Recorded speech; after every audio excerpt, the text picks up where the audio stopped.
Hello everyone, today we are just drafting a simple fashion outing post. Very easy and simple to make. So please stay with us as we go into the tutorial. This hard gum stay. So just measure your hard gum stay.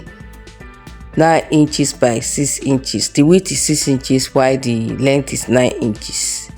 So you measure it. Then after that you put a box.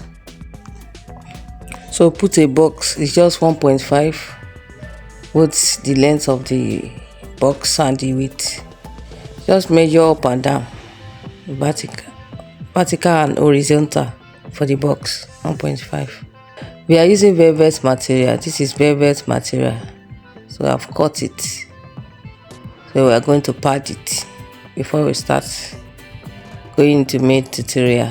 Velvet material, 4 pieces, both the lining and the main fabric, and that is our magnet. We are going to need it for this tutorial. Magnet. We are not using zip, we are using magnet.